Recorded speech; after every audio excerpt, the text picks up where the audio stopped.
Bienvenue à vous tous et toutes.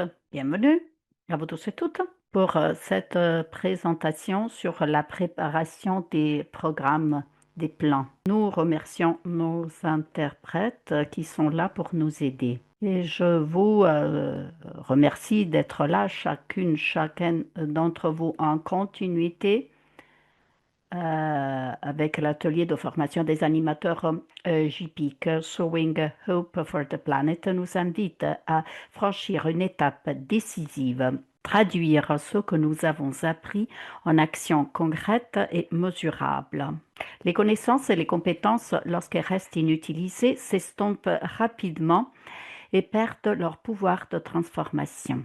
Mais lorsqu'elles sont mises en pratique, elles deviennent des instruments de changement et de transformation pour nous-mêmes, pour la société et pour toute la création. Cet appel à l'action n'est pas seulement pratique, il est profondément enraciné dans notre foi. Dans Genèse chapitre 1, 26 à 28, Dieu confie à l'humanité la mission de remplir la terre et de la soumettre. Un mandat souvent compris comme un appel à développer et à prendre soin du monde de manière responsable. Dans Genèse chapitre 2 verset 15, nous sommes placés dans le jardin pour le cultiver et en prendre soin, ce qui nous rappelle que nous ne sommes pas des propriétaires, mais des intendants et des co-créateurs, appelés à cultiver, protéger et soutenir la vie. Même dans Genèse chapitre 2, verset 19, où Adam donne un nom aux animaux, nous voyons Dieu inviter l'humanité à une relation de collaboration pour façonner la création. Cependant, comme le révèle Genèse 3, cette harmonie a été rompue. La chute a brisé notre relation avec Dieu, les uns avec les autres et avec la création elle-même. Pourtant, cette rupture n'annule pas notre mission. Elle renforce notre responsabilité. Aujourd'hui, dans un monde confronté à des crises écologiques et sociales, notre rôle d'intendant et de co-créateur est plus urgent que jamais. Par conséquent, cette présentation des plans d'action n'est pas simplement un exercice ou un rapport. Il s'agit d'une réponse de foi, d'une expression concrète de notre engagement à prendre soin de la création et à promouvoir la justice, la paix et l'intégrité de la création. Notre objectif d'aujourd'hui invite chaque participant à présenter un plan d'action clair et concret qui décrit des mesures tangibles et les résultats attendus, en veillant à ce que ces actions soient réalistes dans votre contexte et votre mission, alignées sur les priorités de JPIC et l'appel à l'écologie intégrale est guidé par des échéances bien définies pour leur mise en œuvre. Dans cet esprit, nous nous ouvrons maintenant à l'écoute, à l'apprentissage et à l'inspiration mutuelle grâce à notre engagement commun à transformer notre monde. Et nous savons que euh, toutes seules, nous sommes sans pouvoir. Voilà pourquoi nous voulons toujours prier pour celui qui nous donne la force. Donc, je voudrais inviter maintenant le Père Vincent qui va nous guider dans la prière. Père Vincent, comme vous le savez, le Père Roy a terminé son mandat. Il est suivi par le Père Vincent. Donc, c'est nous dans ce bureau, les deux d'entre nous dans ce bureau. Vous avez la parole, Père Vincent. Merci, merci beaucoup. Je vais partager mon écran. Alors, tout d'abord, devant cette crise sociale écologique, en tant que promoteur JPIC, nous sommes appelés à promouvoir la justice, la paix, et on veut prier pour la paix. Comme il y a plein de guerres dans le monde, la paix en Ukraine, en Russie, aux USA, en Israël, en Iran, à Gaza. Alors, pour l'interprétation, il faut cliquer sur le globe en bas Interprétation, vous choisissez la langue ou bien vous avez les trois petits points. Vous cliquez sur les trois petits points, vous choisissez interprétation. Nous avons l'interprétation en anglais, en français, en italien. Donc, il faut cliquer sur le petit monde. Donc, prions pour ces pays. Il y en a beaucoup d'autres qui sont confrontés à la guerre, au conflit. Le Nigeria et beaucoup d'autres. Nous prions pour tous ces pays confrontés à la guerre, au conflit. Je vous laisse la paix. C'est ma paix que je vous donne. Je ne vous la donne pas comme le monde la donne. Que votre cœur ne se trouble ni ne s'effraie. Donc nous restons sur la parole de Dieu pendant quelques secondes en silence pour méditer. Donc la source de la paix se trouve dans notre cœur et nous la cherchons à la source. Donc nous prions pour la paix en nous, pour nous et dans le monde. Et dans le contexte de la guerre actuelle, on va regarder maintenant une vidéo et on va prier pour tous et toutes les victimes de la guerre, pour toutes les victimes de la guerre.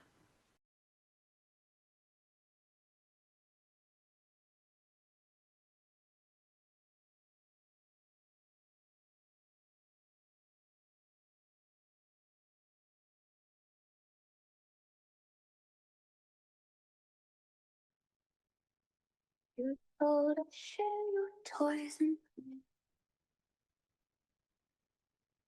you told us bad things go away. But now the classroom has no wall and no one answers when I call. Said that monsters don't exist while holding lightning in your face. Where is safe? The sirens sing a lullaby that makes the little babies cry. We run, but nowhere safe from the anger of yourself.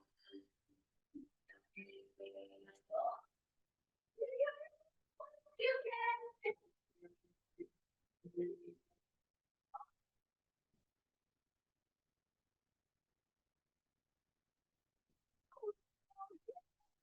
Your lines are meant, we just want to sit on mama's lap. Tell me, look me in the eye. What?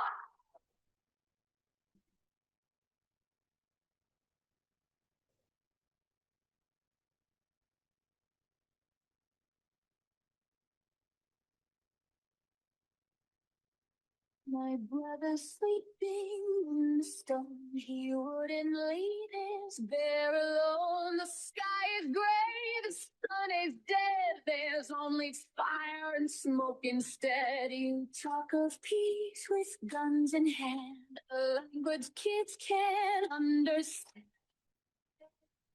It's not our war, it's not our fight. We are the ones who breathe at night.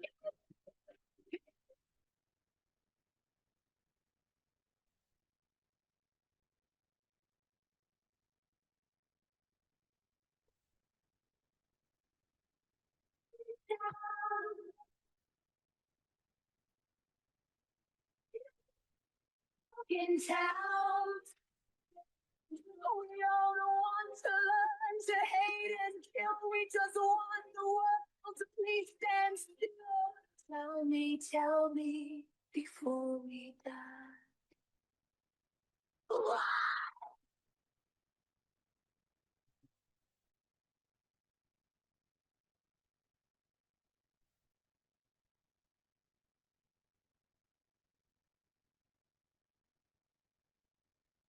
Is anybody listening? Is anybody there? Why does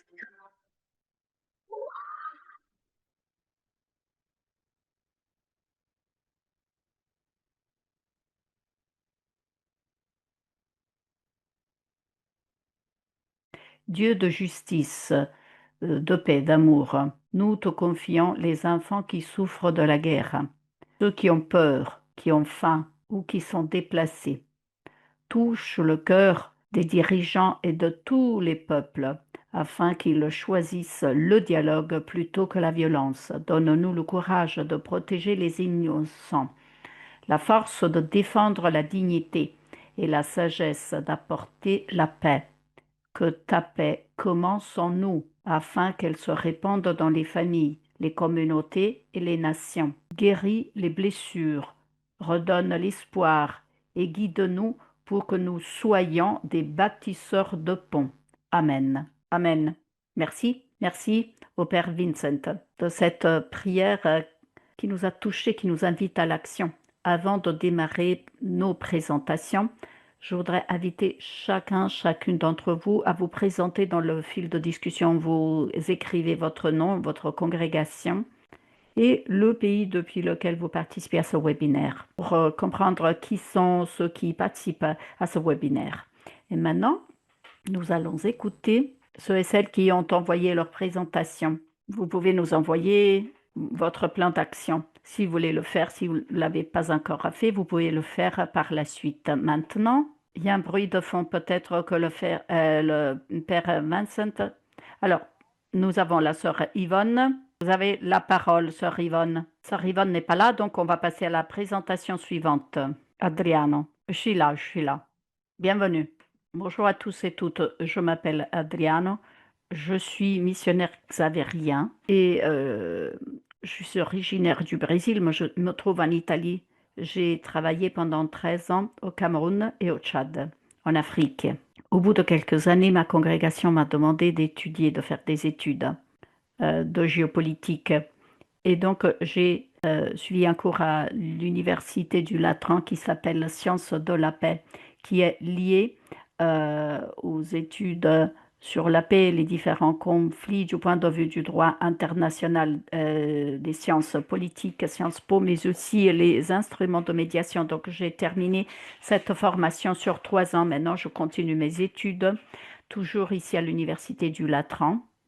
Et en même temps, j'étudie à l'Université de la paix de Loulou, toujours culture, médiation, analyse des conflits. Et je voudrais partager cette idée. Nous, les Xavériens, nous faisons de beaucoup pour le social dans nos missions. Nous sommes présents en plus de 20 pays sur 4 continents du monde entier. Mais nous n'avons pas d'organisation en matière de justice et paix. Nous n'avons pas encore de structure ni de responsables en matière de justice et paix avec des points de contact. Et ce service me demande maintenant de commencer petit à petit avec du calme ce service, étant donné la formation qu'on m'a demandé de faire. Donc, voilà pourquoi je suis en contact avec les différentes congrégations. J'ai participé à la formation en matière de JPIC cette année-ci pour essayer de structurer petit à petit le service de justice, paix et intégrité de la création au sein de ma congrégation. Je suis appelée à faire cela en ce moment. Donc, je ne suis pas de la direction générale, donc je suis libre pour structurer ce service, pas maintenant, car je fais double étude en ce moment. C'est pour ça que je n'ai pas voulu présenter un projet lié à la structure justice et paix, car ce sera fait par nos laïcs, nos sœurs, mais je voudrais vous présenter un autre projet qui est lié à ma formation et que j'ai à bras le cœur sur la non-violence, sur la paix, éducation à la paix, non-violence. Donc, je voudrais vraiment mettre en pratique ce projet, que c'est l'une des possibilités que nous avons. Donc, je parle des jeunes, de la jeunesse qui sortent de nos grandes périphéries, là où nous sommes, les Xavériens, pour construire la paix. Nous savons que dans la banlieue, les jeunes sont vulnérables, ils sont plus exposés aux grandes violences, à l'exclusion sociale, au manque d'intégration, au manque de dialogue et de participation politique et sociale. Et donc, dans ces endroits, la religion a un impact important, ça est sûr et certain. Les différentes religions et les différentes communautés ont un impact, surtout dans les grandes banlieues de l'Amérique latine. C'est toujours des chrétiens, mais appartenant à des horizons différents. Mais si je pense aux périphéries de l'Asie, je me rends compte que la donne est plus interreligieuse. La religion peut non seulement aider à la paix, mais aussi à développer des conflits, plusieurs conflits. Donc, partir de la foi pour bâtir la paix Donc, du point de vue, non pas notre point de vue, mais des jeunes, car le nôtre est dépassé. Donc, nous, les Xavériens, nous travaillons dans plusieurs grandes banlieues du monde, à Sao Paulo, Mexico, Kinshasa, Douala, Manille, Jakarta, et dans d'autres pays du nord de l'Europe, Rome, Paris, Madrid, Taipei, Osaka, Bangkok. Nous sommes là avec cette grande possibilité de rencontrer ces jeunes de ces classes d'âge.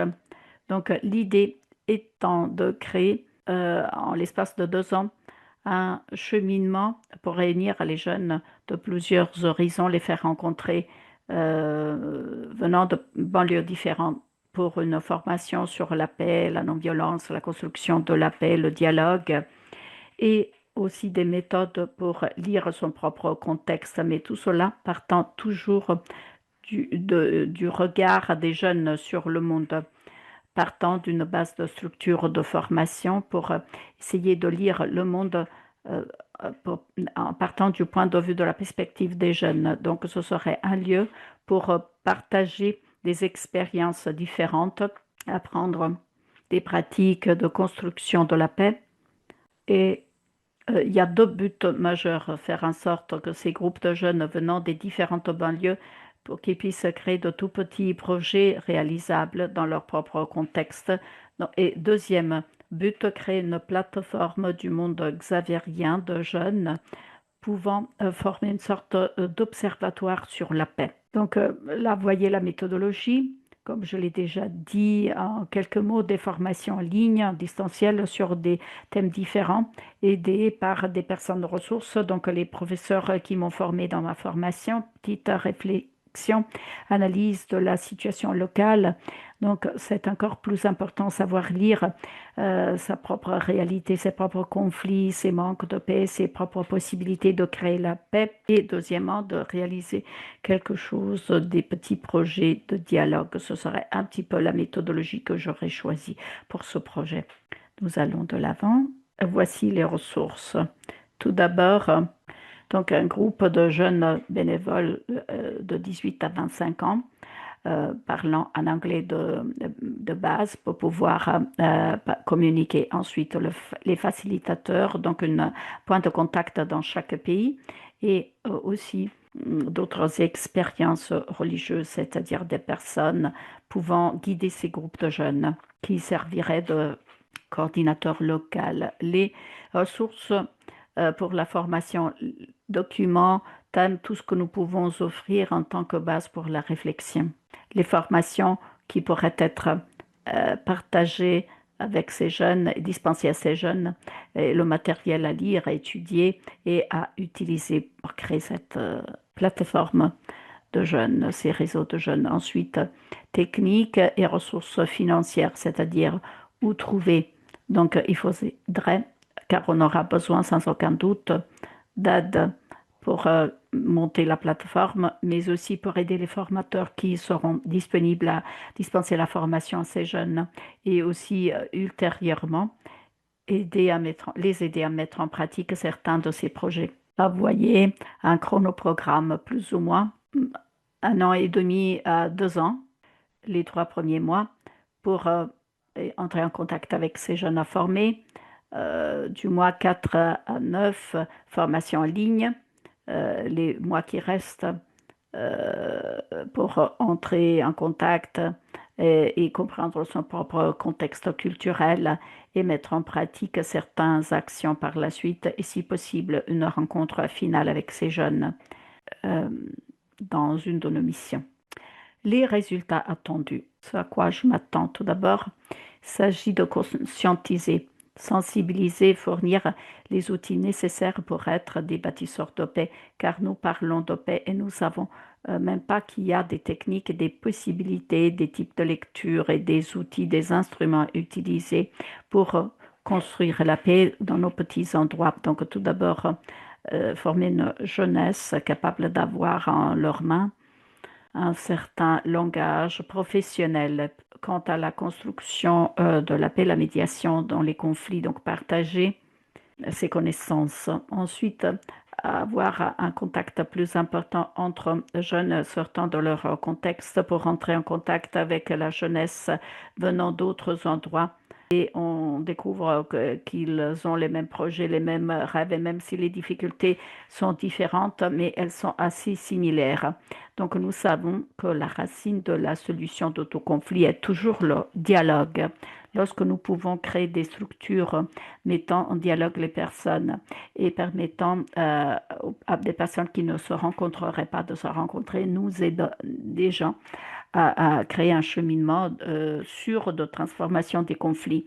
Et donc, il faut partir de sa propre foi pour faire quelque chose de différent. Et ça, il faut le prendre pour monter de toutes petites initiatives. Et comme je l'ai dit, le dernier objectif serait de créer un réseau, une plateforme réunissant tous ces jeunes pour créer un comité xavérien, un observatoire plutôt xavérien où ces jeunes peuvent parler de conflits, de paix et pourquoi pas progresser vers le plaidoyer. Donc, ce serait donc le résultat final à la fin de ce cheminement. Je vous remercie de votre attention. Je suis là pour vous écouter, pour recevoir vos idées, vos suggestions et je vous remercie de tout cœur de votre attention. Adriano, c'est un projet merveilleux. Tu as dit c'est pas JPIC. C'est quoi alors si c'est pas JPIC? Alors, j'ai dit au début que c'était pas la structure JPIC, c'était pas la structure de ma congrégation en matière de JPIC, mais quand même, le sujet relève de la JPIC. Vraiment, c'est merveilleux. Si tu peux vraiment t'attaquer à faire cela, car les jeunes et les femmes sont les personnes oubliées de la société. Donc, pour les informer, c'est de la justice et cela peut aider tous les jeunes à se rassembler autour des conflits, de la construction de la paix. Donc, et transformer la vie des personnes humaines, mais aussi de la planète, car notre objectif est vraiment intégral, holistique, comme le pape François nous le rappelait, car il s'agit de transformer notre maison commune pour aider tout le monde à vivre en harmonie les uns avec les autres. Donc, un très, très grand merci. Maintenant, je voudrais inviter COMEX, car le but de la préparation de ces plans d'action est d'écouter les commentaires pour aider les personnes à améliorer leur propre projet. Donc, vos commentaires, vos observations, vos remarques, vos réflexions sont les bienvenus pour aider Adriano à améliorer ce projet, cette idée, ce plan d'action. Vous levez votre main, c'est bon? Est-ce que vous avez des remarques? Est-ce que vous avez des questions à poser à Adriano? Des commentaires, des réflexions à partager? Pas de réflexion, pas de commentaires. Seule chose, t'as pas rien indiqué à propos du budget. Donc, les activités que tu veux réaliser, il faudrait compléter le chronoprogramme par l'indication des coûts, des budgets. Adriano, félicitations, tu as très très bien fait. Félicitations, je voudrais dire. Notre vie religieuse, donc tu étudies, tu fais des études de théologie et nous prions également. Et nous sommes envoyés en mission. Donc, le projet que tu nous as présenté, c'est théologie et prière ensemble. Donc, tu mets ensemble la théologie et la prière. Donc, c'est très, très beau. Mais dans ta présentation, il faudrait essayer de voir comment la situation des jeunes est analysée, ensuite réfléchir sur cette analyse concernant la situation des jeunes et cette réflexion sur le charisme de votre congrégation et des citations de la Bible et ensuite vous passez à l'action. Il faut donc, il ne s'agit pas seulement de l'action mais aussi de la prière. Félicitations vraiment, félicitations pour ce projet et merci beaucoup de l'avoir présenté. Est-ce que vous avez d'autres commentaires? J'ai vu dans le fil de discussion une question qui est posée quant à l'âge pour les plus petits.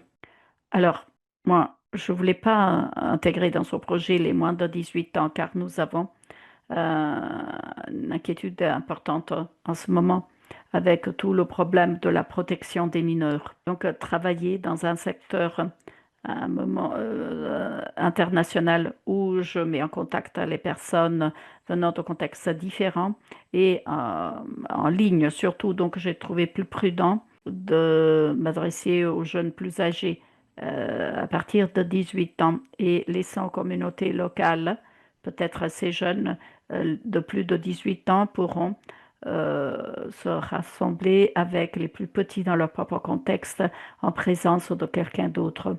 Mais mettre dans un système à ligne les moins de 18 ans, je l'ai trouvé pas trop prudent en ce moment de notre réflexion euh, qui porte aussi sur la protection des mineurs. Est-ce que vous avez d'autres commentaires? Alors, il faut en venir avec un schéma plus détaillé sur les activités pour qu'on puisse bien les analyser l'une après l'autre. Merci beaucoup, Adriano. Je suis vraiment frappée, admirative du fait que tu as pensé aux jeunes sur la construction de la paix, étant donné le contexte du monde actuel. Vraiment, il faudrait spécifier le schéma des activités, le coût rattaché à chaque activité. Puis, tu vas mettre en œuvre petit à petit, même si ça va durer des années, mais il faut commencer, il faut démarrer, ça qui est important. Maintenant, on va passer à la prochaine intervenante, Sœur Séraphine. Bonjour, je suis là. Bonjour, mes soeurs. Bonjour. Oui, oui, on vous entend, vous pouvez parler. Je me dis, je suis la sœur Séraphine Katam, sœur de charité dominicaine de la présentation. Le titre de notre plan, c'est renforcer la communication dans le couple pour une famille stable, solide et durable. Parce que ce sont les hommes même qui nous ont approchés pour dire que ça ne va pas au niveau des foyers parce qu'on n'arrive pas à communiquer, la communication manque. Et c'est ça que ça fait qu'à détruire le foyer. Donc, la commission justice et paix regroupe des sœurs déléguées de chaque congrégation féminine dans l'ordre prêcheur. Ils sont ici au Cameroun où je fais partie de cette déléguée. Et pour renforcer la communication dans le couple donc les objectifs attendus, c'est contribuer à améliorer la communication dans les couples pour le but d'éviter les différents conflits. J'ai adopté adopté des méthodes de vie durable, éduquées sur écologie et spiritualité écologique. On peut passer, ma soeur? Le plan d'action, on a fait d'abord, on a choisi pour que ça passe le calendrier, il y a des activités qui suivent. On peut commencer en octobre avec les différents thèmes pour que les différences, on a choisi aussi des psychologues, les médecins pour intervenir un peu, pour que chacun arrive à se connaître, la connaissance de soi d'abord, pour que chacun arrive à se connaître. Si on ne se connaît pas, c'est difficile de communiquer et chacun s'accepte tel qu'il est ou tel qu'elle est pour que la vie avance dans le foyer et pour tout, et pour le bien des enfants, des progénitures que Dieu nous donne pour s'occuper parce que présentement, on a accueilli une famille qui avait de 5 enfants dans la maison à cause des manques de communication où chaque jour, là, le monsieur le frappe. Chaque jour, jour, il a mis dehors. Quand tu cherches, c'est le manque de la communication à cause de tout cela. Où on a fait sortir des différentes choses jusqu'à la formation. Chaque mois, on aurait des formations de différents thèmes. Et à la fin, on a aussi des retraites spirituelles, des récollections aussi à faire. Et ce sont des familles, presque ce sont des chrétiens, mais ils ne savent pas comment communiquer, comment garder leur foi et comment se discuter pour que les discutes portent des fruits. Et voilà nos différentes défis qu'on a fait pour cette formation, pour aider, parce que c'est à la demande même ce sont les hommes qui nous ont approchés à leur demande, la stabilité au foyer. Et parce que de nos jours, tu entends l'homme peut tuer sa femme, la femme peut tuer son mari, ou la femme peut tuer l'enfant parce que il n'y a pas de stabilité dans le foyer. Donc, c'est ça que c'est compliqué pour l'éducation aussi des enfants de demain. Donc, on n'a pas fait activité comme ça avec les hommes là, mais pour faire les photos, donc comme ça, à leur demande, c'est maintenant qu'on veut lancer avec eux. Donc, c'est pour cela qu'on n'a pas ajouté la photo à la fin. Notre charisme, c'est pour, je ne vois pas, agrandissez un peu, ma soeur, je mets un peu. Oui, Bon, on n'a C'est pas. suffisamment grand, je ne peux pas agrandir, elle dit. Ok. J'ai le problème de. Oui, c'est le téléphone, ma soeur. Oui, c'est le téléphone, donc c'est devient petit. Comme pour voir un peu, c'est difficile. Un peu difficile. Uh-huh. Oui, le téléphone. Dans ce cas, c'est ça. Uh-huh. Elle ne peut J'utilise le pas téléphone. agrandir, c'est tout ce qu'elle peut faire. Je vous comprends, ma soeur, parce que c'est à mon niveau, parce que c'est le téléphone, donc c'est ça qu'a fait. Donc, vous pouvez m'aider à lire ce que j'ai prescrit là-bas. Ce qu'on a fait. Merci, ma soeur. OK. Merci. Merci, ma soeur. Non, continuez, ma soeur. Merci. Merci. Merci, ma soeur. Vous venez Mhm. d'écouter le projet de la sœur Séraphine. Maintenant, vous pouvez l'aider à améliorer son projet en posant des questions pour éclaircissement si vous n'avez pas trop bien compris ou bien si vous avez des suggestions à lui faire passer ou si vous avez des commentaires pour l'aider à améliorer son projet. Est-ce que vous avez des commentaires? Est-ce que vous avez des suggestions? Est-ce que vous avez des questions? N'hésitez pas, vous avez la parole. Bon, ça va. Ça va. Comme à Yaoundé. Ça va tout simplement. OK, OK, OK. OK. Merci, ma soeur. Merci, mon père. On vous attend à Yaoundé. Oui, bonjour. Merci pour cette présentation. Euh, je n'ai pas, j'ai bien compris qu'il y avait un temps de formation au début, mais j'ai pas vu quelle était la deuxième étape. La, la, Deuxième. la slide a passé très vite et je n'ai pas vu quelle était la deuxième étape. On a parlé, deuxième étape, on parle de la récollection avec les couples à la fin pour terminer, non? On parle parce qu'il y a des formations, des différentes formations qui se passent avec les différents thèmes, avec les différents formateurs. Et la deuxième, ça continue parce que on a établi jusqu'à sur 12 mois, un an, je pense, ce qu'on a fait, jusqu'à 12 mois. Et à la fin, on termine à la retraite. Donc la formation s'étale pendant toute l'année. Oui, oui, pendant toute Et l'année. dans la formation, est-ce que les couples ont une possibilité d'échanger entre eux? Mais après, là, le formateur peut vous donner faire les carrefours pour que changer ça. Et puis, on fait les remontées. Selon ce qu'on a programmé. Le carrefour que ça fait entre le couple. Le couple. Donc, après, eux-mêmes font les remontées, la mise en commun pour partager avec le thème de quoi il s'agit, ce qu'on pensait à faire. Ils partagent à partir de leur expérience et comment la formation les a fait bouger. Oui, leur expérience, c'est ce qu'ils ont appris aussi. Après, ils vont faire, on peut dire que c'est leur plan d'action pour vivre cette formation qu'ils ont reçue, ou bien comment ils vont gérer le foyer ils vont faire leur plan d'action. Chaque couple peut faire son plan d'action. D'accord, merci. Merci, ma soeur. Merci. Merci Geneviève. Il y a une question qui est posée dans le chat. Quelqu'un veut savoir si cette formation c'est tout juste pour les hommes ou pour l'homme et la femme, donc les deux époux, les deux, l'époux et C'est pour l'épouse. l'épouse, donc c'est pour l'homme et femme, parce que c'est le couple, donc c'est homme et femme. Vous m'entendez? C'est pour le couple. La personne dit dans le chat que pour avoir de meilleurs comportements, la retraite, c'est une seule nuitée ou plusieurs nuitées. C'est-à-dire combien de temps va prendre la formation. Et s'il y a la possibilité pour ces couples de se relaxer, de se regrouper et passer quelques nuitées dans un lieu pour retraite, pour la retraite. Oui, la retraite, on peut sortir hors de la ville. On peut sortir hors de la ville pour 5 ou 7 jours, ça dépend. Donc, on a tempo. Et puis, c'est eux-mêmes qui devraient on va sortir de la ville.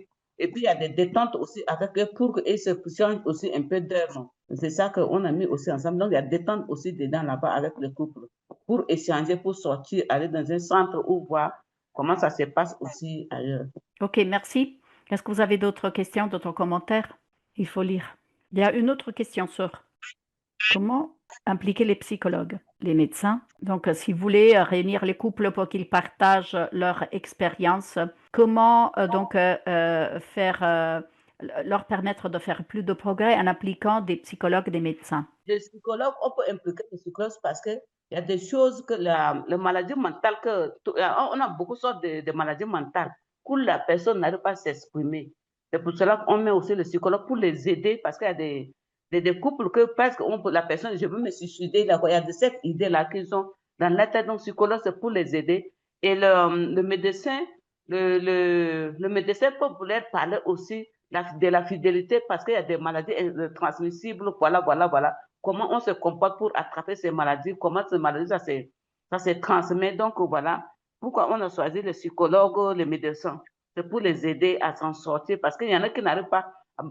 Par exemple, un homme peut, avec son mari, la femme avec son mari, des fois, mais ils ne disent pas tout. Mais si la psychologue est là pour les aider à s'exprimer, ça peut les libérer aussi beaucoup. Allô? Les physiciens. Ok. Merci, ma soeur. Merci. J'ai noté. Couple exemplaire. Merci. Merci, ma soeur. Merci. Oui, je voudrais savoir comment est-ce que les enfants sont intégrés dans cette formation? Est-ce qu'il y a une formation pour eux aussi, à part, bien sûr? Euh, et comment est-ce qu'ils sont invités à dialoguer avec leurs parents aussi? Bon, on n'a pas mis les enfants dedans, on met seulement les couples parce que le comportement des parents à la maison que les enfants copient. Le couple à la maison, chaque matin, ils prient, ils initient aussi les enfants à la prière. Si chaque couple se dialogue, il y a quelque chose, ils s'assoient pour dialoguer. Et aussi, l'enfant copie ce que les parents font, les parents en train de faire. Si les parents sont brutaux, tous les enfants à la maison seront la brutalité avec les enfants. Mais si le comportement de deux parents changer quelque chose, je pense que les enfants aussi auront copié ce que les parents les montrent par les exemples de vie. C'est pour cela qu'on n'a pas mis les enfants dedans. Il y a une autre question dans le fil de discussion. Le couple sera amélioré dans leur relation et dans la communauté.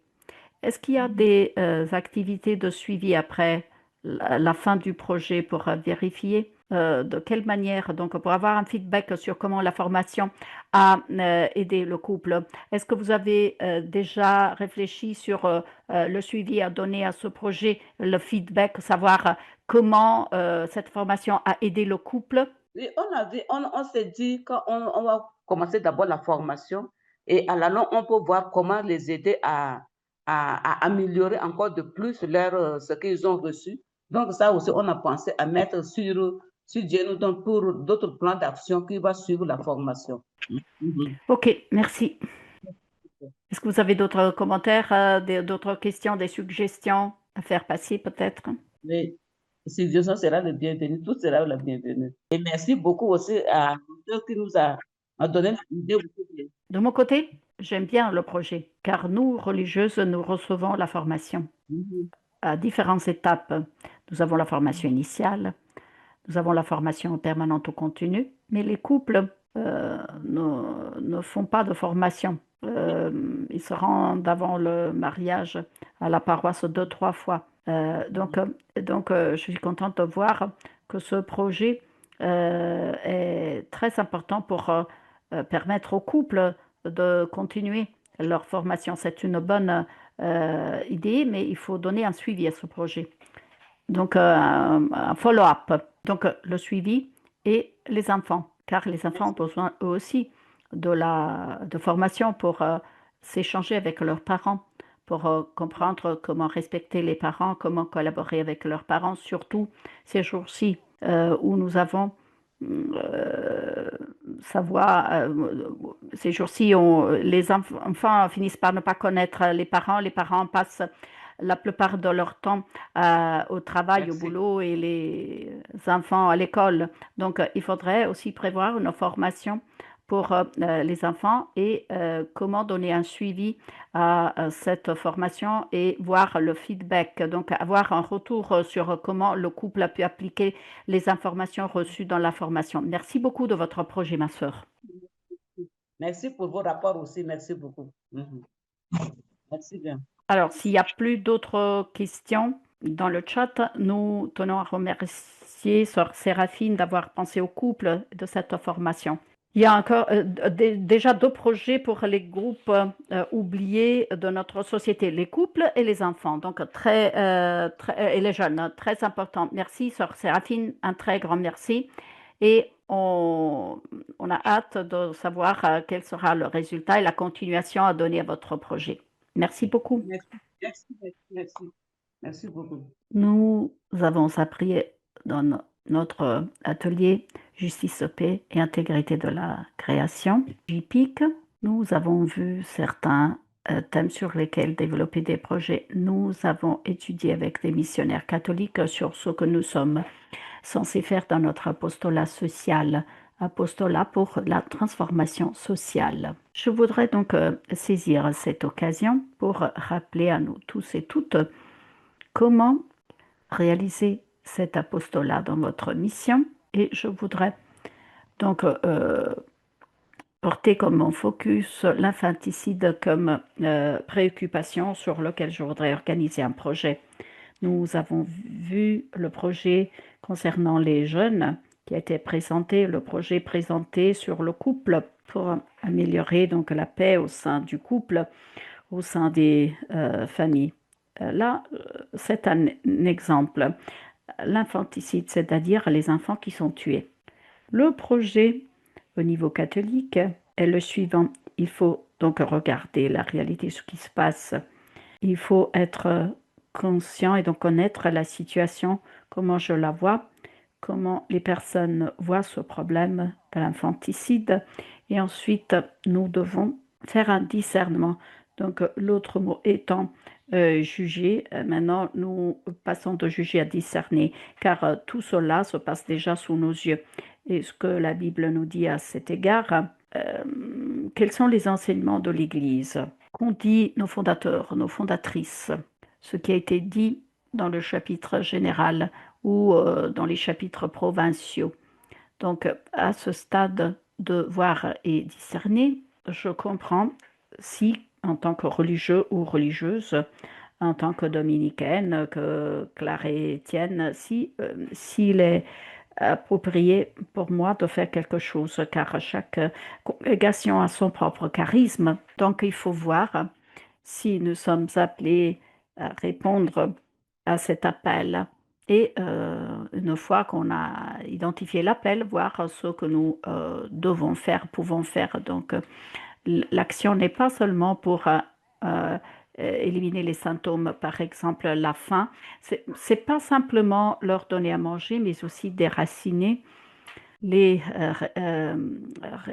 racines profondes, les raisons profondes du problème. Après avoir fait cela, il faut évaluer. Cette évaluation doit commencer dès le début. Donc, j'identifie le problème, je vois quel est le problème. Et là aussi, je dois déjà commencer mon évaluation. Ensuite, je dois comprendre les besoins de la société dans l'évaluation. Et donc, une fois la mission démarrée, là aussi, nous devons évaluer. Il faut évaluer les résultats. Il faut faire une évaluation et à la fin du projet, il y aura une évaluation finale. Donc, dans ce cas-là, ce sera l'évaluation ex post. Et les expériences que nous avons dans notre évaluation finale, eh bien, cela va nous permettre de comprendre de nouvelles expériences pour ensuite continuer et donner un suivi au projet. Donc là, c'est le résumé. Donc, analysons élément par élément. Dans toutes nos congrégations, nous avons des religieux, des individus qui s'impliquent dans la mission. Alors, prenez juste quelques instants pour juger si la personne, ce missionnaire, sœur, frère, prêtre, accomplit la mission en tant que religieux et membre de sa propre congrégation, comme membre d'une communauté. Ce n'est pas seulement ce que la personne fait, mais s'il s'agit d'une véritable mission. Prenez quelques instants et réfléchissez sur cette question. Nous avons des expériences positives, mais aussi des expériences négatives. Il y a des religieux et des religieuses qui travaillent dans des activités sociales, le travail de la JPIC. Il peut s'agir de personnes qui travaillent toutes seules en individu, au niveau individuel, ou bien une ONG. Il peut s'agir d'une ONG. Et cela peut créer, peut déranger, peut créer des gênes. Quelqu'un qui est toujours négatif sur les membres de la communauté de la province, quelqu'un qui ne permet pas la participation à d'autres membres de la même communauté. En même temps, nous avons aussi des religieux, des religieuses qui sont fort inspirants, des personnes qui jouent leur rôle de manière très satisfaisante, qui sont toujours joyeuses et qui font tout avec la communauté, avec d'autres personnes, avec des ONG. Donc, nous avons les deux types d'expériences. Je suis sûre que vous avez fait les deux types d'expériences. Cette présentation, c'est pour comprendre comment dérouler le projet. C'est ça notre objectif. Je vais vous raconter une histoire. Il y avait Saul Alinsky, qui était un réformateur social qui organisait des communautés dans la période de 1909 à 1972. Il a vécu sa vie et c'est le premier qui a parlé de l'infanticide en 1930. Donc il y a des personnes qui sont debout et alors que ces personnes bavardaient, elles ont écouté le cri des enfants dans une rivière. Ils ont commencé à regarder dans la rivière autour d'eux et ils ont vu des enfants, des nouveau-nés qui étaient là dans l'eau. Il y en a qui se sont jetés dans l'eau pour les sauver, ces enfants. D'autres ne savaient pas nager, donc n'ont pas osé se jeter dans l'eau. Donc ceux qui s'étaient jetés ont pu sauver ces enfants. Plusieurs personnes rentraient dans l'eau. Tout le village a été impliqué dans ce sauvetage des nouveau-nés. Il y en a beaucoup qui sont morts car les gens n'étaient pas venus à temps. Et il y en a d'autres qui sont morts après car ils n'ont pas été soignés, n'ont pas été sauvés, car il n'y avait pas des personnes formées pour sauver les enfants. Il y en avait qui ne savaient pas nager, amenés à l'hôpital, il n'y avait pas les médecins disponibles, il n'y avait pas les ambulances, il n'y avait pas de services disponibles. Donc, c'est pour ça que ce projet a permis de bâtir les hôpitaux, les ambulances, des écoles pour apprendre aux enfants la natation. Donc, toutes les urgences, les services d'urgence, toutes les activités ont été amplifiées. Un homme est rentré dans l'eau et au lieu de sauver les enfants, il s'est mis à faire la nage. Et les personnes se posaient la question de savoir, mais est-ce qu'il a un cœur? Les enfants meurent et qu'est-ce que tu fais? Tu ne sauves personne, mais tu fais la natation et tu vas ailleurs. Et il a répondu, mais non, je veux voir qui sont les personnes qui jettent les enfants et les nouveau-nés dans l'eau. Une fois qu'il a dit ça, les personnes sont restées bouche bée et ont dit, c'est lui qui va faire en sorte que les nouveau-nés ne soient plus noyés dans l'eau. Alors si nous voyons le reste des activités, toutes les personnes impliquées se trouveront sans boulot. Alors ils se sont dit non, on ne peut pas permettre ça.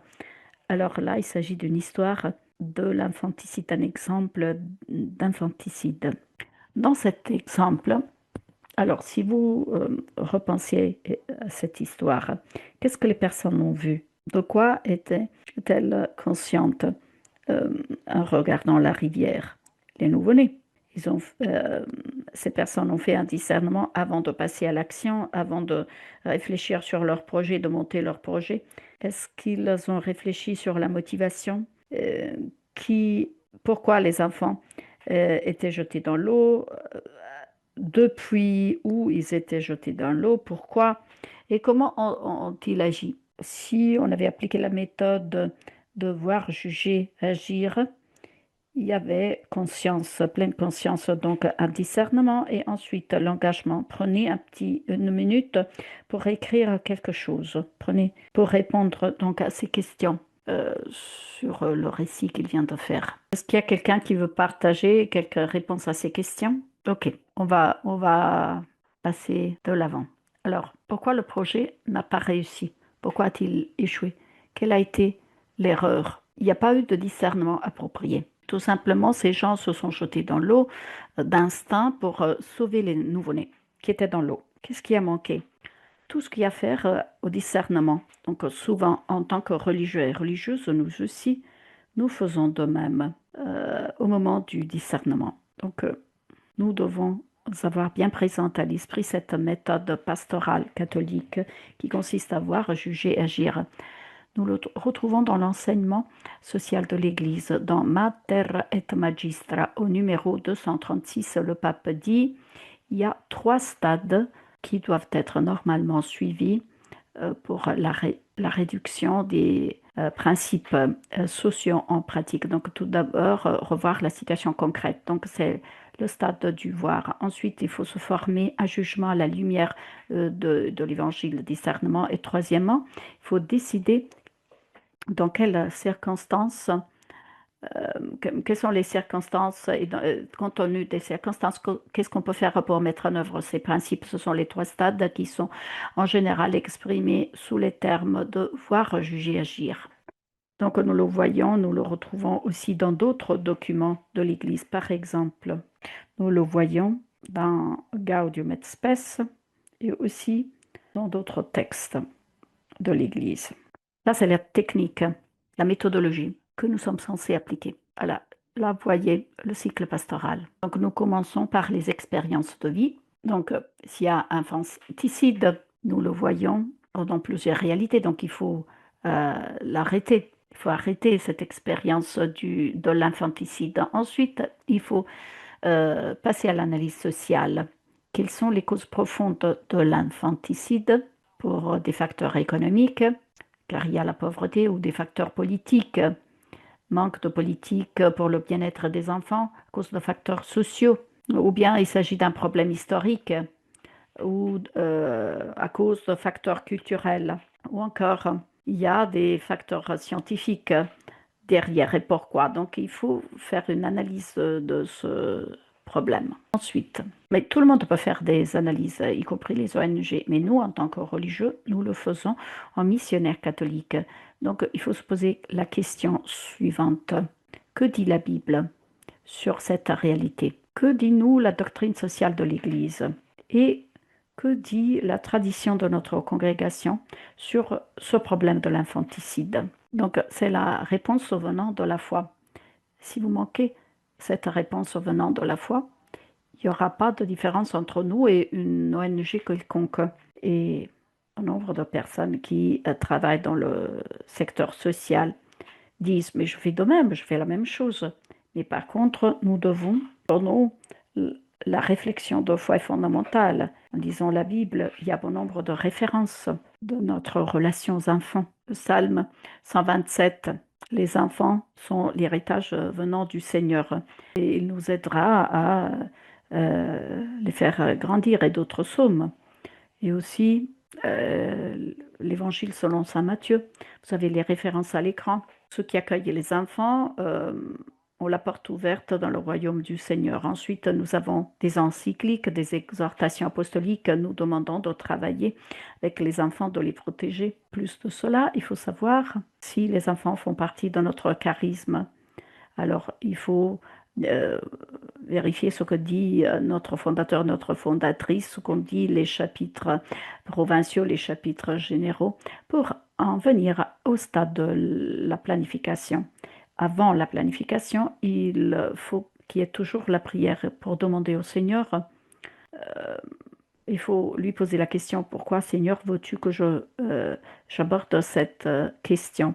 Et donc les promoteurs de JPIC doivent être des personnes de prière, doivent être des personnes contemplatives.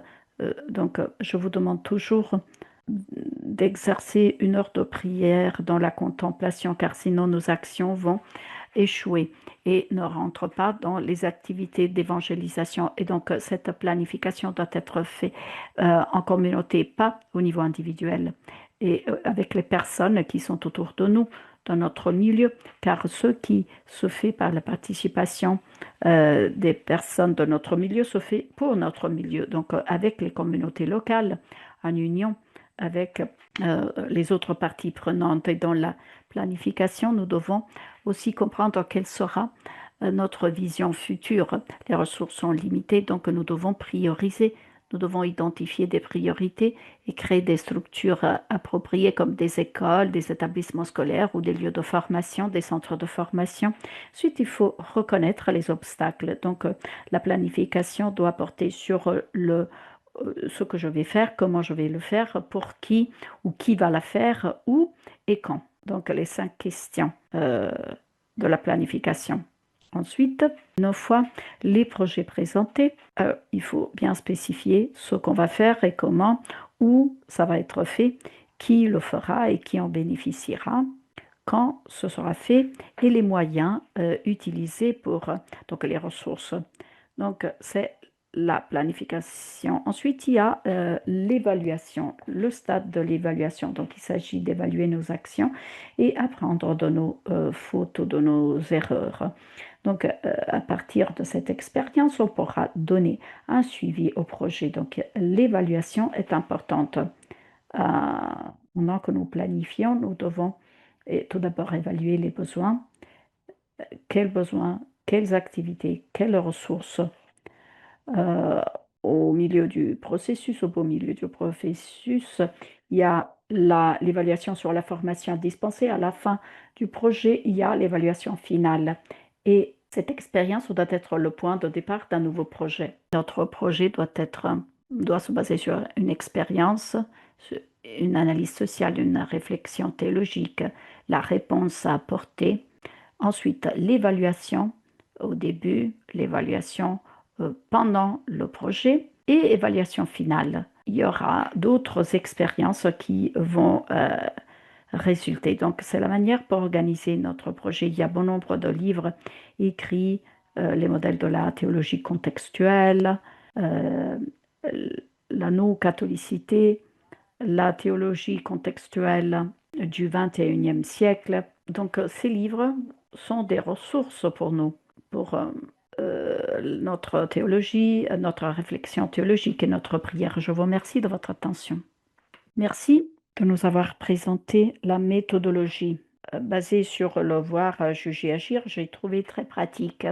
Ça va vous aider à améliorer votre plan d'action et à vous préparer pour la présentation finale de votre projet. Donc, nous avons la sœur Yvonne qui maintenant est là pour nous présenter un projet. Sœur Yvonne, vous avez 15 minutes pour se faire, pas plus que ça. D'accord, ma soeur, merci.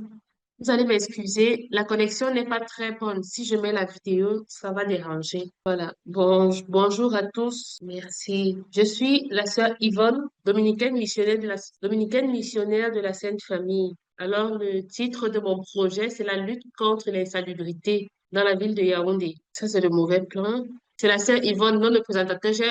Je n'ai pas enlevé. La sœur Yvonne qui présente le projet. OK, d'accord. Voilà. Alors, je présente le projet au nom de la commission Justice et Paix. Dans la famille, dans l'ordre des prêcheurs, nous avons des commissions. Alors, dans la commission Justice et Paix, on parle un peu de la réalité de la société. Et cette année, justement, on s'est basé sur l'insalubrité comme quelque chose de spécifique, justement, à pouvoir donner un coup de main. Alors, c'est un peu sur ça qu'on s'est basé pour pouvoir établir notre projet. La réalité à Yaoundé est que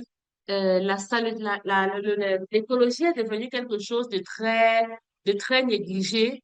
Tout est sale, alors on croit que c'est l'autre qui entretient la rue qui doit balayer. On jette les ordures un peu de partout. Il y a trop de saleté. Alors on s'est dit, si au niveau de la commission justice et paix, on essayait un peu de faire un projet pour essayer de sensibiliser la population, pour essayer de remettre en cause certaines valeurs, les valeurs sur la propreté, l'hygiène dans les cœurs des populations. Cela pourra peut-être aider à réduire de moitié tout ce qui est maladies qui sont transmises généralement par la saleté qui sont autour de la population, autour des populations, autour des ménages, autour des marchés. Bref, c'est un peu sur ça qu'on s'est basé pour faire notre projet pour cette année. Alors, l'objectif, c'est transformer durablement les pratiques environnementales des quartiers insalubres de Yaoundé, en s'appuyant sur une approche participative et en mobilisant un réseau diversifié d'acteurs locaux. Alors, quels sont les numéros de Laudato Si sur lesquels nous sommes appuyés? C'est l'adoption des modes de vie durables et l'éducation écologique, qui n'est plus d'actualité chez nous au Cameroun, mais que nous voulons justement remettre comme étant un défi de notre projet pour cette année. Je ne sais pas si on m'écoute bien. D'accord. Merci. Voilà. Alors, nous proposons de débuter l'activité à partir du mois de septembre jusqu'au mois de février.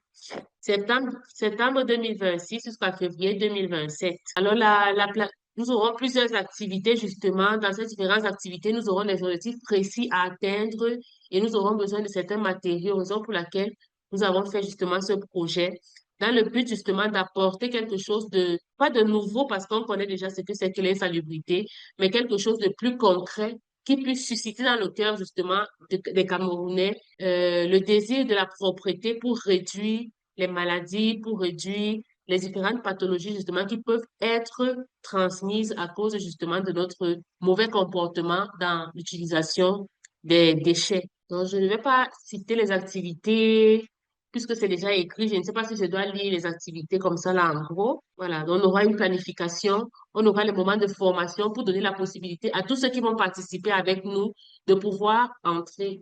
Voilà, justement là, c'est un peu en résumé le coût de notre projet, ce dont nous aurons besoin au niveau de la planification des séances de rencontres. Nous aurons des formations pour des personnes qui vont participer dans notre projet et nous aurons des campagnes de sensibilisation. Voilà. En conclusion, en effet, en attaquant la dégradation de l'environnement urbain à Yaoundé, la Commission Justice et Paix incarne le charisme de l'ordre des prêcheurs dans la mesure où elle met l'accent sur la recherche de la vérité, la compassion et l'engagement social. Dans les formations et les campagnes de sensibilisation caractérisent l'héritage dominicain. La recherche de la vérité, élément important du charisme dominicain. En impliquant les laïcs dans notre projet et en promouvant ces pratiques d'hygiène et de gestion des déchets, la Commission Justice et Paix cultive une conscience collective et une responsabilité écologique qui mettent en exergue le devoir de prêcher la justice et de protéger notre maison commune. Ça, c'est un peu de cette manière que nous pensons justement déployer euh, notre charisme face à la réalité actuelle qui nous entoure, qui est l'insalubrité, qui est devenue quelque chose de très délicat. Alors, quels sont les résultats qui sont attendus? Nous aimerons justement, après avoir fait cette sensibilisation, après avoir inculqué ces valeurs dans le cœur des citoyens, après avoir essayé de réveiller la conscience de la propreté autour de nous, c'est l'établissement d'une culture de propreté et de respect de l'environnement. Notre maison, nous sommes appelés tous à pouvoir l'entretenir. Nous sommes appelés à pouvoir donner le meilleur de nous-mêmes pour que la propreté règne. Une diminution visible des déchets de la rue. On va retrouver les déchets dans toute la ville de Yaoundé. Nous voulons justement à travers cette sensibilisation, à travers cette culture de propreté, réduire justement de moitié les déchets au niveau de la ville. Donc, la réduction des maladies également liées à l'insalubrité, telles que les infections respiratoires, les maladies hydriques. Il y a également le paludisme qui est transmis justement par la nouvelle femelle qui vit généralement dans la saleté également. On a justement les maladies diarrhéiques qui sont causées justement par l'insalubrité. Nous aurons également le renforcement de la conscience écologique et de la responsabilité citoyenne au sein des populations.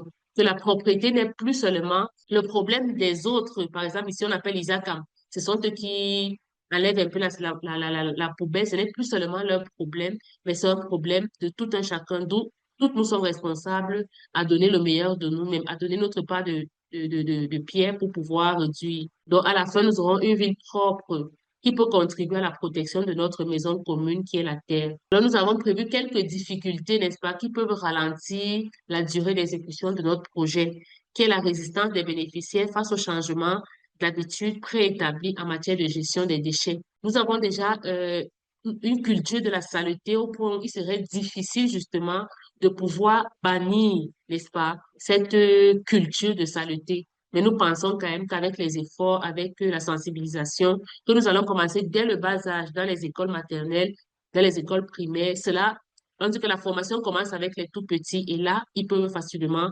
entrer dans la donne.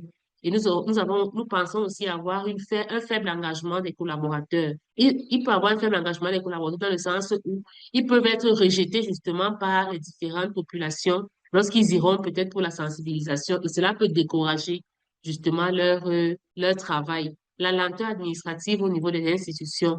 Parce que justement, pour avoir l'autorisation de débarrasser une poubelle dans un endroit, généralement, on a besoin d'un avis justement au niveau de l'administration. Et cela peut perdre le temps parce que quelquefois, on pense qu'on veut venir exposer leur manque de travail ou alors on a envie peut-être bref, on a peut-être l'argent, on n'a pas envie de donner l'argent aux gens pour pouvoir le faire. Et nous pouvons aussi avoir des difficultés de coordination des activités dans certains quartiers parce que les gens ne sont pas habitués à comprendre que peut-être on a un bac à ordures dans tel endroit, on doit venir avec nos ordures et les jeter par ici.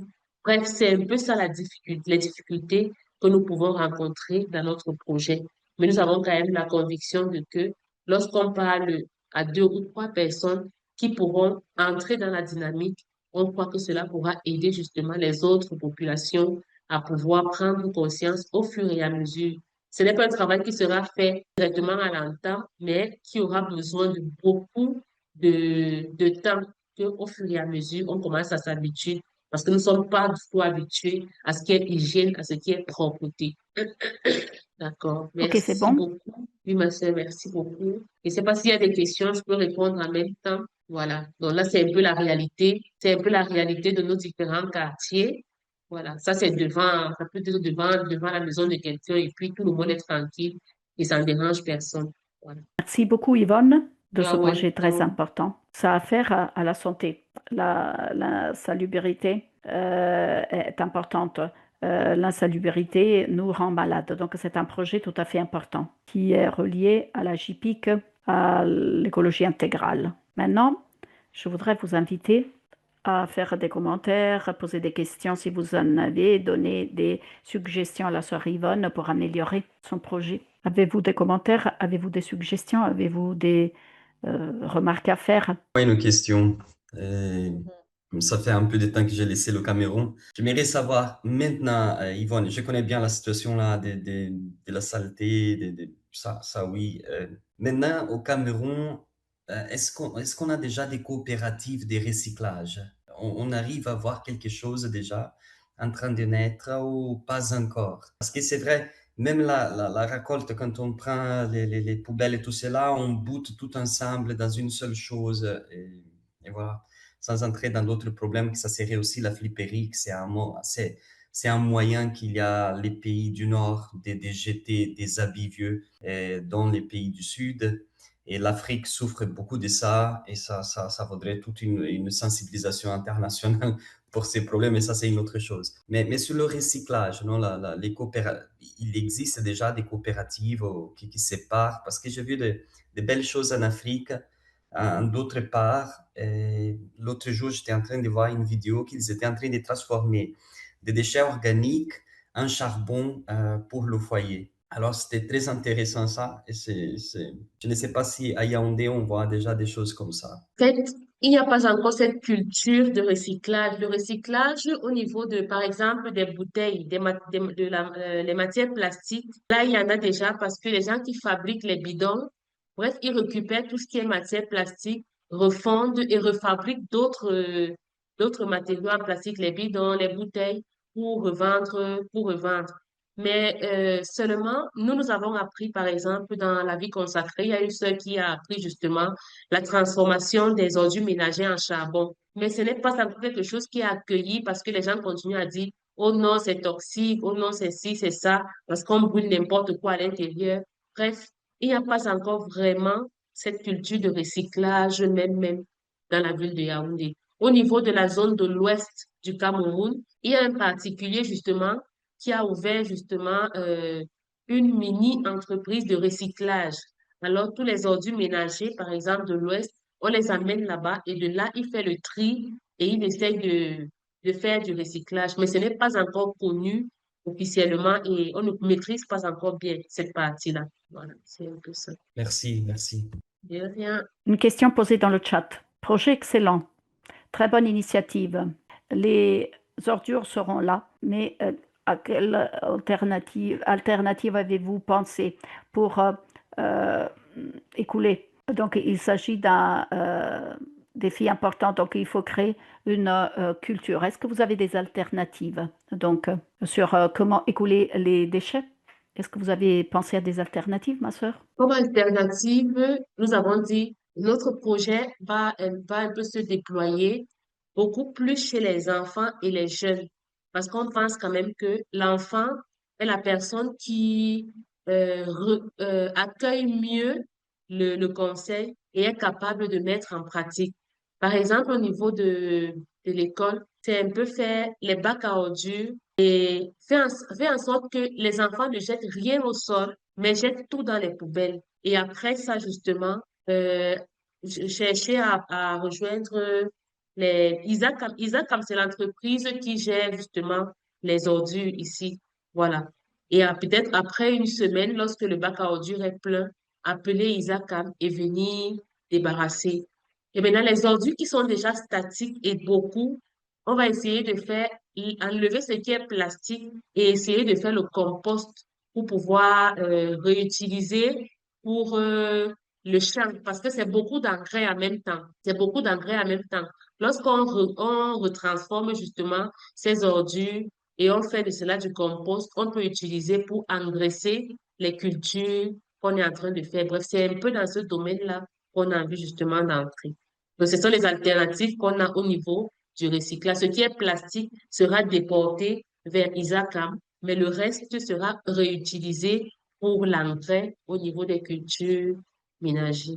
C'est un peu ça. Je ne sais pas si ça répond à la question ou il manque encore quelque chose. Ok, merci beaucoup. Est-ce que vous avez des commentaires? Est-ce que vous avez des suggestions? Est-ce que vous avez d'autres questions à poser à la sœur? Je voudrais dire quelque chose. J'ai vu à propos du Kenya, dans les nouvelles à Mombasa, un groupe de jeunes vont dans les hôtels pour collecter toute la nourriture qui reste et l'utilisent pour nourrir les poulets. Et aussi des engrais à utiliser dans les champs. Donc je l'ai trouvé vraiment fascinant. Si j'avais la possibilité d'apprendre davantage, je le ferais car bon nombre de nourriture est jetée à la poubelle par les hôtels et cela peut être utilisé comme fertilisant, comme engrais pour l'alimentation du bétail, les poulets. Et donc, je pense que c'est très bien, c'est des protéines très bonnes pour le bétail. Merci beaucoup, Vincent. Merci, ma sœur, de ce projet très beau pour sauver la planète. Je voudrais prendre ce projet dans ma vie. Donc, la question que je me pose dans ma vie est, est-ce que moi-même, est-ce que je produis des déchets? Combien de bouteilles en plastique? Donc, des cuillères en plastique, des sachets en plastique, est-ce que vous en utilisez? Et aussi pour les vêtements, combien de coton j'utilise qui pourrait être recyclé de manière naturelle? Combien de fibres synthétiques j'utilise pour mon habillement? Et combien d'énergie est-ce que j'utilise? Est-ce que j'économise sur l'énergie, sur l'électricité? Donc, il faut développer des habitudes personnelles pour éviter de créer davantage de déchets. Mais nous devons aussi nous adonner au recyclage. Merci beaucoup. C'est pas seulement personnel, mais réfléchir aussi au niveau de communauté, c'est-à-dire comment nous aider les unes les autres pour produire moins de déchets. Je pourrais vous donner un exemple. Je suis arrivée ici dans la communauté, il y avait beaucoup de déchets. Les yaourts étaient achetés dans des petits conteneurs en plastique et la plastique pour couvrir tout. Mais maintenant, nous produisons nos propres yaourts. Nous avons suivi une formation réalisée par les Nations Unies qui dit de faire dans la mesure du possible pour reproduire ce que nous consommons au lieu d'aller acheter. Apporter notre propre sachet quand on va faire les courses. Essayer de produire le moins de déchets possible. Donc je pense qu'il faut commencer par nous-mêmes, par nos choix personnels, choix communautaires, commencer par les communautés religieuses pour donner l'exemple. L'exemple parle mieux que les mots. Donc je pense que le pape François a produit Laudato Si pour nous mettre au défi. Nous devons regarder tout d'abord notre style de vie en tant que communauté religieuse.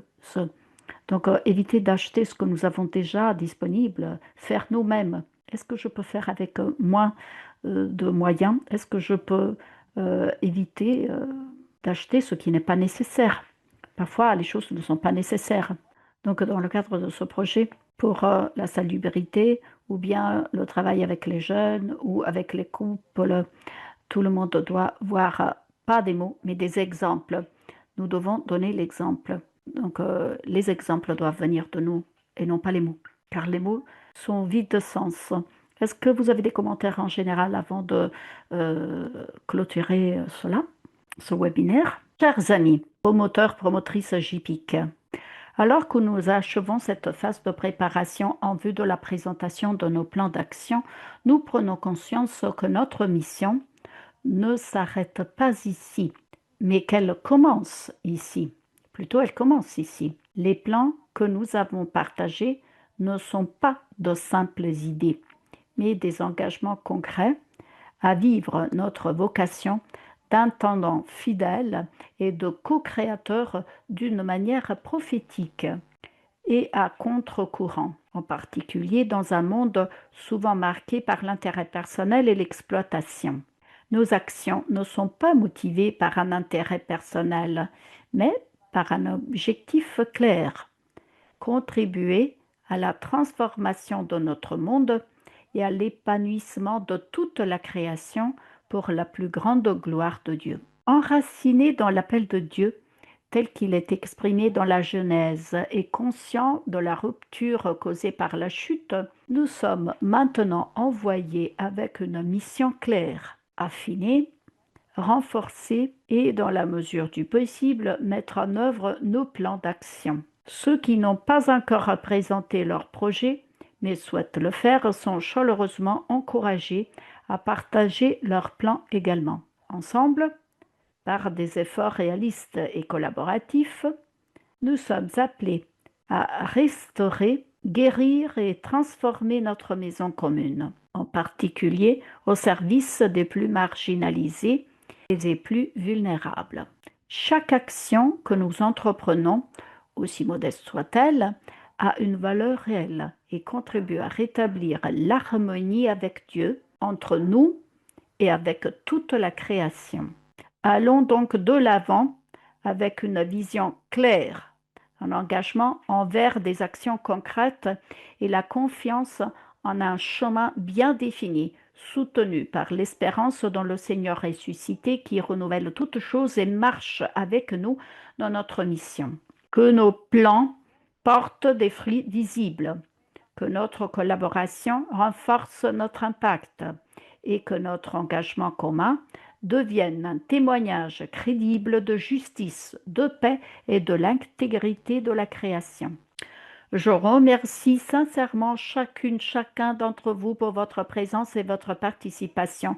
Que vous ayez présenté un projet ou non, votre contribution par votre présence, votre collaboration et votre réflexion commune ont enrichi cette rencontre.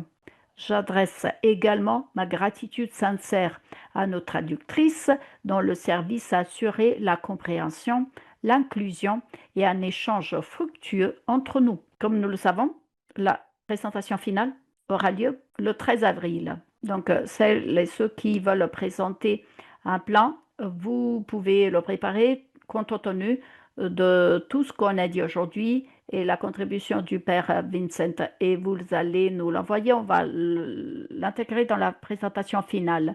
Nous avons à notre groupe cet après-midi à 3 heures. Donc, venez pour les soutenir. Il y aura des intervenants cet après-midi, donc venez pour les appuyer. Et votre présence sera très importante, car tout cela, c'est pour élargir notre esprit. Que le Seigneur vous bénisse abondamment, vous et vos familles. Merci, merci beaucoup. Et j'ai hâte de vous retrouver cet après-midi et aussi le 13 avril. Merci et bénédiction à vous tous et toutes. Merci, merci beaucoup. Et merci d'avoir participé. Au revoir.